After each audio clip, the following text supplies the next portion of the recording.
নমস্কার friends, welcome to today session of NEET admission Kolkata.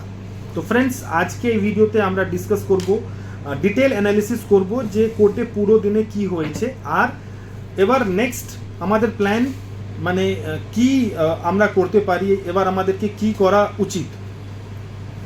তো video start করার আগে আপনাদেরকে সাজেস্ট করব চ্যানেলটা সাবস্ক্রাইব করে নিন। আমি যে কামিং ভিডিওসগুলো ডালবো সেসব মানে সবই স্টেটের কাট অফ বা কলেজের ফিস এইসব ভিডিওসগুলো আপলোড করব, সেটা আপনারা ইনস্ট্যান্টলি পেয়ে যাবেন যদি আপনি চ্যানেলটা সাবস্ক্রাইব করেছেন। চ্যানেলটা সাবস্ক্রাইব করে নিন।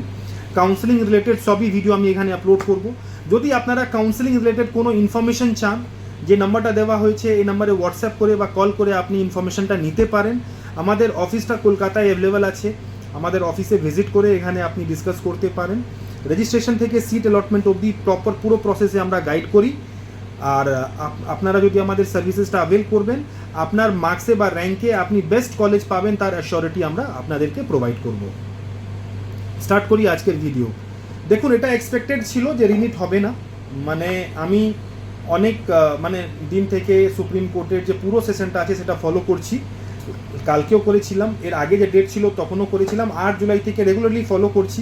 তো সুপ্রিম কোর্টে যে ডিসকাশনটা হচ্ছিল, এই ডিসকাশনে সুপ্রিম কোর্টের একটাই পয়েন্ট, এই এক্সামটা ওয়াইড স্প্রেড লিক হয়েছে না অনলি হাজারিবাগ আর পাটনাতে লিক হয়েছে, একটাই পয়েন্ট। আর তার জন্যেই ও এভরি সেশনে সুপ্রিম কোর্টের যে চিফ জাস্টিস আছেন তিনি যে পিটিশনার আছে তার থেকে এভিডেন্সটা চাইছিলেন যে আপনি এভিডেন্সটা দিন যে এটা ওয়াইড স্প্রেড চিটিং হয়েছে। কিন্তু কোনো একটা ফ্যাকচুয়াল এভিডেন্স সুপ্রিম কোর্টের কাছে আসেনি যেটা প্রুভ করবে যে এই লিকটা ওয়াইড স্প্রেড লিক। তাই জন্যে সুপ্রিম কোর্ট ফাইনালি এই ডিসিশনটা দিল যে মানে রিনিট করানো পসিবল না, because of lack of evidence. Supreme court বলেছে যে এভিডেন্স আমাদের কাছে অত নেই যার বিহাফে আমরা এই ডিসিশনটা দেব যে পুরো ভারতের রিনিটটা কন্ডাক্ট করানো হয়। সুপ্রিম কোর্ট বলেছে যে আমি সবই সেন্টারের এক্সামটা মানে রেজাল্টটা বলেছিলাম ডিসক্লোজ করাবার জন্যে, এনটিএ করেছে।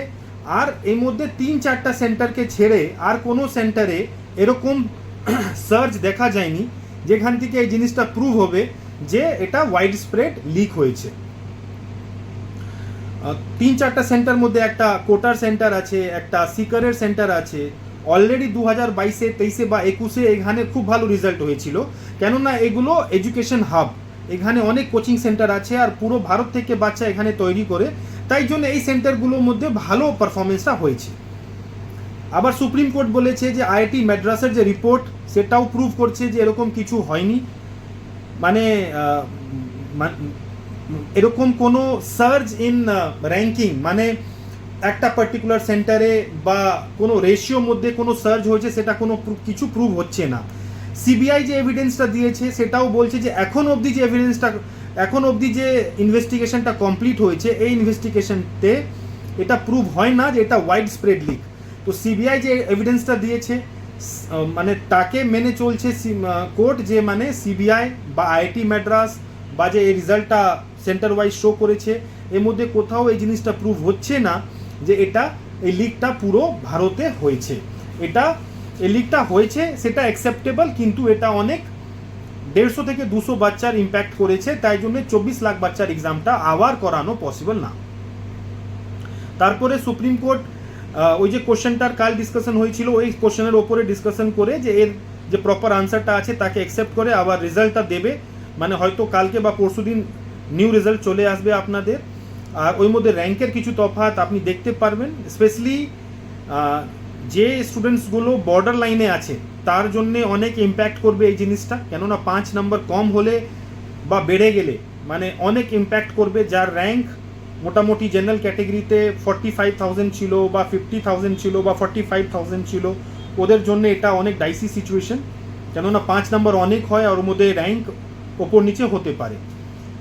আর মানে এবার এটাও এই জিনিসটাও হয়ে গেছে যে অলরেডি 67 স্টুডেন্ট ছিল, যে যার 720 থেকে 720 এসেছিল সেটা কম হয়ে যে 44টা বাচ্চা ছিল, ওই 44টা বাচ্চাকে দুটো কোশ্চেন আনসার সবাইকে দিয়ে দেওয়া হয়ে গেছিলো, তাই জন্য ওদের মার্কস 720 ছিল, সেটা এবার থাকবে না, সেটা কম হয়ে যাবে। তার মানে যে টপার্স আছে সেটা এবার কম হয়ে যাবে, যে অল ইন্ডিয়া র্যাঙ্ক 1 স্টুডেন্টগুলো ছিল সেটা হয়তো এবার 17 বাচ্চা থাকবে যার অল ইন্ডিয়া র্যাঙ্ক 1 থাকবে, 67 থেকে 17। সো ওভারঅল কনক্লুশনটা যে মানে এবার আপনাদের দুটো চয়েস। নাম্বার 1, যদি আপনার র্যাঙ্ক গভর্নমেন্ট কলেজের আশাপাশি আছে তাহলে কাউন্সেলিংয়ের প্রিপারেশনটা স্টার্ট করে দিন। যদি এমবিবিএস না পেলে আপনি বিএমএস বা বিডিএস বা বিএচএমএস বা ভেটেনারি করতে ইচ্ছুক আছেন তাহলেও কাউন্সেলিংয়ের প্রিপারেশনটা চালু করে দিন। বা আপনারা যদি গভর্নমেন্ট পাচ্ছেন না আর প্রাইভেটের আপনাদের বাজেট আছে তাহলেও কাউন্সেলিংয়ের প্রিপারেশনটা স্টার্ট করে দিন। এটা হলো পয়েন্ট নাম্বার 1। তো এই ক্যাটেগরির মধ্যে যে স্টুডেন্টগুলো ফল করেন তারা কাউন্সেলিংয়ের প্রিপারেশনটা স্টার্ট করে দিন। প্রিপারেশন স্টার্ট করা মানে রিসার্চ করা, কোথায় কলেজ পাবেন কোথায় পাবেন না, কি ফিস আছে, কি প্রসেসটা আছে, সেসব জিনিসগুলো আপনারা দেখা স্টার্ট করে দিন। সেকেন্ড অপশন, যদি আপনাদের কাছে প্রাইভেটের বাজেট নেই, অ্যাব্রড আপনারা যেতে চান না, আর বিএমএস বিডিএস বিএচএমএস ভেটেনারি করতে চান না, আর মার্কস বা র্যাঙ্ক এরকম নেই যে আপনি সরকারি কলেজ পেয়ে যাবেন, তাহলে নেক্সট ইয়ারের প্রিপারেশনটা চালু করে দিন। এই দুটো চয়েস আপনাদের কাছে আছে, প্রিপারেশনটা চালু করুন বা কাউন্সেলিংয়ের প্রিপারেশনটা চালু করুন। কাউন্সেলিং রিলেটেড কোনো ইনফরমেশন মানে যদি আপনার দরকার হয় আপনারা অফিস ভিজিট করুন, ভিজিট করার কোনো চার্জ নেই।